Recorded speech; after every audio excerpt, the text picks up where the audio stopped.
Philippe Destable, bonjour. Merci de nous rejoindre sur ce plateau. Vous êtes agrégé d'histoire, docteur en histoire et professeur en classe préparatoire au lycée Blaise Pascal à Clermont. Qu'est-ce qui est arrivé expressément en France le 1er septembre 1715 ? Alors, ce jour-là disparaît le roi Soleil, Louis XIV. Voilà, après un règne particulièrement long, un règne aussi très contrasté. On parle du roi Soleil, je viens de le faire à l'instant, mais les heures de gloire du règne ont en fait cessé depuis déjà bien longtemps, disons depuis les années 1680-1690.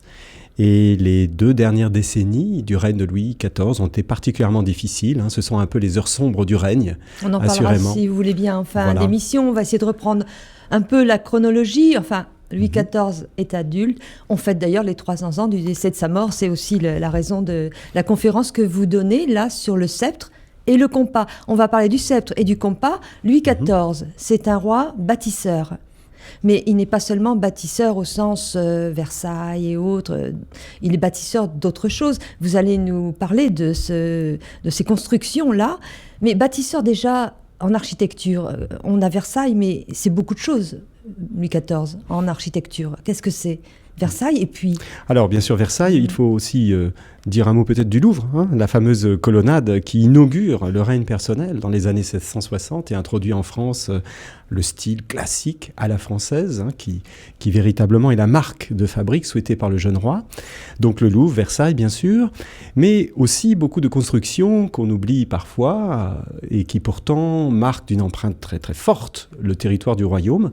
Il faut songer par exemple au fameux canal des Deux Mers, le canal du Midi, un chantier colossal et il n'y a pas que ce ô qu'il y a à combien Versailles, utile. Voilà, sûr. tout à fait.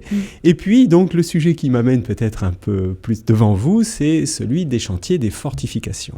Alors, d'abord, revenons simplement un tout petit mot sur Versailles. Louis XIV quitte Paris pour Versailles. Oui. Enfin, il fait construire Versailles. Oui. Et ses architectes, ils s'entourent très bien. Il a qui ? Il y a Levaux, je Bien crois. sûr, Levaux, Mansart, Ardouin-Mansart pour la génération ultérieure. Et puis Vauban. Et Vauban, oui. Alors Vauban a travaillé à Versailles assez en marge, on va dire, du chantier, mais pour une question néanmoins assez cruciale, puisque Versailles est un lieu peu propice à la mise en place des spectacles d'eau que souhaite le roi Soleil. Et oui, donc il fait percer le Grand Canal, voilà, par exemple. et il faut amener l'eau jusque dans cette plaine humide de Versailles. Et pour ce faire, on va faire appel justement à ceux qui se présentent alors comme les meilleurs techniciens des canalisations, de la maîtrise hydrique, c'est-à-dire les ingénieurs des fortifications. Et donc Vauban, au premier chef, est consulté pour la fabrication d'une machine hydraulique. Alors c'est la celle machine de Marly, voilà, bien qui sûr, a disparu, mais qui a joué un rôle essentiel pour la mise en œuvre des jeux d'eau du château. Elle pompait l'eau de la Seine pour pouvoir alimenter le château de Marly, qui a aussi disparu, et le château de Versailles, avec tous les jeux d'eau extraordinaires qu'on a encore. Et d'ailleurs, les canalisations de Versailles, on peut encore les voir, elles datent d'époque. Oui, tout à fait. Des années 1670, principalement. La cour s'installe définitivement en 1682 à Versailles, dans un chantier qui n'est pas encore terminé, loin s'en faut. Il se terminera pratiquement jamais, la fin du règne, du roi. Sans compter les successeurs, puisque une autre campagne est lancée par Louis XV aussi, ultérieurement. Oui. Alors ça, c'est l'aspect, disons, constructeur, bâtisseur, le premier auquel on pense. Mais il y a autre chose aussi. C'était un amateur d'art, évidemment, Louis XIV, d'architecture, mais aussi, c'était aussi un homme de guerre. Parce que la guerre de 30 ans, c'est 30 ans de guerre, on peut dire. Il s'est entouré, là aussi, Vauban a joué son rôle pour les fortifications, pour protéger les frontières de la France. Oui, bien sûr. Alors, les années de guerre sont bien plus nombreuses que les années de paix sous le règne de Louis XIV. Donc, une série de conflits qui opposent le royaume de France, qui est alors, disons-le clairement, la première puissance européenne. Donc le royaume de France est opposé à quasiment toute l'Europe, en tout cas des coalitions qui rassemblent de nombreux pays. C'est un effort considérable, mais dans l'esprit du roi, c'est en quelque sorte un investissement politique. Parce que la guerre amène la victoire, la gloire, les conquêtes, l'enrichissement. Et au fond, il n'y a rien qui ne soit, à un moment ou à un autre, inscrit dans cette stratégie de gloire de Louis XIV. Tous ces conflits sont des conflits pour la renommée, pour la postérité, d'une certaine façon. Avec les drames et les épouvantables, qui n'a pas entendu parler de la guerre du Palatinat. Par exemple. Qui était quand même, la doublé sa belle-sœur, quand même. La fameuse dévastation. Dévastation, parce que Louvois a vraiment fait ce que disait le roi, c'est-à-dire la dévastation de ces pays, sans parler des Flandres. Oui, bien aussi. sûr, bien sûr. Alors, autre aspect, Philippe d'Estables, c'est quand même que constructeur aussi, bâtisseur, mais bâtisseur aussi d'un État. C'est ça vraiment sur lequel vous voulez insister. En quoi Louis XIV est-il, on peut dire presque déjà, bâtisseur de l'État moderne ? Alors, oui, c'est le sens de la formule que je souhaite employer, le sceptre et le compas, parce qu'effectivement, le règne de Louis XIV est un peu le miracle de l'association de la construction politique du royaume, notamment à travers la guerre, et de la construction technique, administrative, de l'État moderne. Il est aidé par qui, par exemple, pour ça? C'est pas une idée comme ça, de génie. Non. Déjà, il prolonge une action qui remonte sans doute au roi de la Renaissance, au dernier des Valois. On peut songer à François Ier, notamment. Et surtout son père et son grand-père, Louis XIII et Henri IV, qui ont déjà très largement engagé ce processus. Mais disons que sous Louis XIV se produit sans doute une maturation, une accélération, et il me semble que précisément les chantiers, et notamment les chantiers des fortifications, ont beaucoup contribué à cette construction de l'État moderne. C'est-à-dire qu'il voulait, c'était l'assise, vous me disiez hors micro, il voulait vraiment une assise qui soit celle de l'État, mais bâtie sur du concret, sur de la pierre. Oui. Alors, il y a à la fois, je dirais, des résultats intentionnels et des retombées qui ne le sont pas intentionnelles dans ce processus de gestation. Ce qui est assurément intentionnel chez Louis XIV, et ça les historiens l'ont montré depuis longtemps, c'est une stratégie de gloire. La volonté de construire un discours symbolique, principalement, un discours qui peut être architectural, pictural, théâtral, toutes sortes, même théâtral, aussi, bien sûr, musical, un discours qui représente l'État monarchique, qui est un discours absolutiste. L'absolutisme, en effet, il ne faut pas se méprendre, est d'abord un discours avant d'être un type de gouvernement. D'ailleurs, le roi Louis XIV, roi dit absolu, finalement, est un roi qui a été, en tout cas, aussi beaucoup désobéi, auquel on a beaucoup désobéi. Donc c'est un discours, l'absolutisme. Alors, il est clair que la construction d'un canal, d'un palais, de fortifications, nourrit ce discours absolutiste, parce que le roi se donne à voir. Il se donne à voir non seulement au centre du royaume, mais aussi et surtout, et c'est là que les choses deviennent intéressantes pour lui, il se donne à voir sur ses périphéries. Par définition, les fortifications sont sur la ceinture du royaume, la fameuse ceinture de fer élevée par Louvois. Donc, ces sujets de ces périphéries qui, pour beaucoup d'entre elles, viennent d'être conquises par les armées du roi. Je pense par exemple à toute cette frontière du Pré-Carré, du nord du royaume.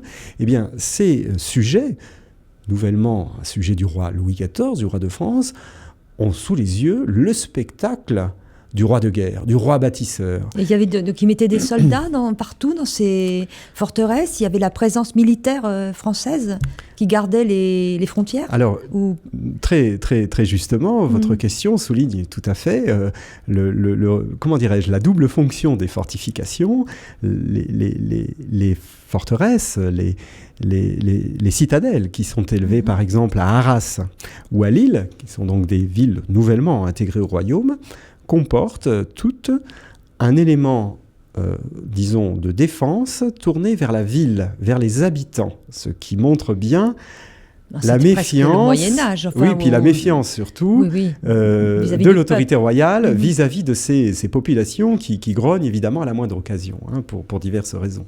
Voilà, donc il y a cet aspect, oui, assurément. Mais au-delà de ça, la forteresse, par son ampleur, son gigantisme, ce sont des chantiers qui sont inconnus dans toutes ces régions par leur ampleur, la quantité de matériaux qu'elle mobilise, le nombre de travailleurs. Il faut compter par milliers, voire par dizaines de milliers les ouvriers employés sur les chantiers des fortifications. Tout cela en quelque sorte, met en scène, met en spectacle le roi démiurge qui maîtrise la nature, qui commande les hommes, les éléments, et qui, un peu comme par miracle, fait sortir de terre donc des éléments de fortification. Il y a donc cet aspect du discours symbolique qui là est clairement intentionnel. Toute la correspondance des ingénieurs des places, des ministres, à l'instar de Louvois que vous citiez, tout cela illustre constamment l'intention du roi de servir, à travers ses chantiers, sa politique de gloire, sa grandeur. Alors on pourrait parler, là je dis ça en aparté, mais de tous ces rois ou présidents qui ont voulu marquer dans leur empreinte, leur passage dans la pierre. Que Bien ce sûr. soit, enfin je ne sais pas, mais on pourrait très bien penser, même à notre époque, Bien sûr. de différents présidents, que ce soit la pyramide du Louvre avec Mitterrand, que ce soit le musée des Arts Premiers avec M. Chirac. Enfin, il y a eu il y a toujours cette volonté d'éternité. Il y a assurément chez les gouvernants voilà. de la France. Oui, puis assurément, on repère une longue durée de l'histoire de l'État. Et c'est vrai que cette fonction constructive est une des fonctions fondatrices qui, depuis les Romains jusqu'à nos jours, caractérise effectivement l'autorité souveraine. Souveraine, Voilà. comme on dit d'ailleurs, autorité souveraine. Voilà. Autre aspect, c'est l'État aussi, mais c'est l'État aussi dans ses structures administratives. Voilà. C'est le deuxième point important que vous vouliez développer. Voilà, absolument. Puisque, et là, donc je touche là l'aspect justement qui est peut-être moins intentionnel de la part de cet appareil gouvernemental de Louis XIV, qui entoure Louis XIV. Il s'avère en effet que ces chantiers, très nombreux, Louis XIV, fait une petite parenthèse, fait en 1692 frapper une médaille commémorative sur laquelle il fait inscrire que 150 places fortes ont été édifiées ou consolidées depuis le début de son règne personnel jusqu'en 1692, donc en 30 ans. C'est considérable. Alors le chiffre est légèrement exagéré, mais on peut compter à presque une centaine le nombre de places fortes et donc de chantiers d'envergure bien sûr très inégale. Mais tous ces chantiers ont en fait suscité des adaptations. Ils ont soulevé des contraintes inédites. Je parlais tout à l'heure des matériaux. Eh bien, il a fallu mettre en place une logistique, une véritable logistique, une chaîne d'approvisionnement ou de fabrication de matériaux. Une place forte comme Lille, enfin la citadelle de Lille, consomme des dizaines de millions de briques. On entre dans l'âge industriel du bâtiment. Voilà, il y a une organisation, ça veut dire qu'il y a des structures il va y avoir besoin d'hommes pour surveiller, pour suivre les chantiers. Il faut mettre en place des structures, des structures souvent pérennes, des structures administratives, notamment pour faire circuler l'information. Et il faut effectivement recruter des hommes, recruter des cadres, des surveillants des chantiers, des hommes de l'art, des techniciens qui seront à même de surveiller, éprouver aussi l'honnêteté des entrepreneurs. Et ces hommes, ce sont les ingénieurs des places. Qui vont donner les ingénieurs? Est-ce que ça va donner les grandes écoles, ça? Les ingénieurs des mines, ingénieurs centrales et les ponts et on peut dire autres écoles. Vous avez parfaitement raison. Vous avez parfaitement raison. En réalité, même si on peut discuter la chronologie, il n'empêche que dans les faits, chronologiquement, les ingénieurs du roi, c'est leur titre au XVIIe siècle, c'est-à-dire les ingénieurs des fortifications, constituent le premier corps d'ingénieurs en France et sûrement au monde aussi, le premier corps d'ingénieurs, c'est-à-dire d'hommes de l'art qui servent d'abord le roi, mais bientôt aussi l'État, plus généralement. Parce qu'il va y avoir besoin aussi d'une administration. On imagine les finances, le problème des finances. La Colbert doit jouer un rôle central dans la surveillance et l'organisation de ces hommes, enfin de ces différentes régies qu'il va falloir installer. Oui. Alors Colbert aussi, dans ses attributions, les places maritimes. Il y a un partage très conflictuel entre les Colbert et les Letellier, c'est-à-dire Louvois, et ils se sont répartis, ou Louis XIV a plutôt réparti les places entre Colbert, le marin, et Louvois, le terrien, pour aller vite. Mais c'est vrai que Colbert, comme contrôleur général des finances, a aussi la haute main, effectivement, sur ces questions. Cela étant, je voudrais plutôt insister sur le rôle clé qui est joué à ce moment-là par des hommes nouveaux qui sont apparus dans le royaume au début du XVIIe siècle, à compter justement du règne de Louis XIII et de la guerre de 30 ans. Ces hommes nouveaux sont les intendants. Les intendants de police, de justice et de finances. Donc on peut dire les trois domaines essentiels Régaliens, qui vont fonder l'État. Voilà. Et ces intendants, qui sont les ancêtres de nos actuels préfets, disons les choses clairement, ces intendants trouvent dans la mise en œuvre des chantiers, des fortifications, l'occasion de déployer leur activité, d'asseoir leur autorité sur les provinces, sur les généralités, sur les administrations sur lesquelles ils Est-ce qu'il ne va pas y avoir contradiction entre justement ces hommes d'État et puis on va dire les personnalités, les gens du peuple, et en tout cas leurs représentants dans les provinces de France? Bien sûr que si, bien sûr. Entre les parlements et le Parlement de Paris et les parlements locaux, il va y avoir des inimitiés, on imagine. Bien sûr. D'autant que la charge financière de l'élévation des fortifications, surtout lorsqu'elle concerne les villes, incombe nécessairement, au moins en partie, aux populations locales. Et donc des récriminations régulières sont visibles dans les archives, notamment en provenance des parlements de province ou des États provinciaux. Les États d'Artois, par exemple, sont particulièrement pressurés. Et alors j'ai aussi eu la chance de découvrir au fil de mes recherches un événement tout à fait exceptionnel. C'est une grève au XVIIe siècle. Je l'appelle ainsi, même si évidemment c'est par anachronisme, mais les ouvriers, les paysans, qui avaient été requis par corvée pour la réalisation des travaux de terrassement, qui sont extraordinairement gourmands en hommes, puisqu'on travaille à la main, évidemment, eh bien ces paysans, mécontents de la manière dont ils sont rétribués, et surtout encadrés, en réalité, par les ingénieurs du roi, ces paysans refusent, un beau matin, de prendre la pelle, le loucher et d'aller travailler. Voilà. Il est temps, on va s'arrêter là, si vous voulez bien. Je rappelle donc que votre thèse de doctorat porte sur ce sujet, c'est-à-dire très précisément le sceptre et le compas, les chantiers de fortification et les constructions de l'État sous Louis XIV. Un dernier mot simplement, est-ce que la France est toujours colbertiste ? Assurément, la tradition est restée et détermine encore sans doute en grande partie au moins l'état d'esprit dans lequel se trouvent nos responsables politiques, oui, assurément. Parce qu'en vous entendant, on pensait vraiment au présent. Merci à vous. Je vous en prie. Merci à vous.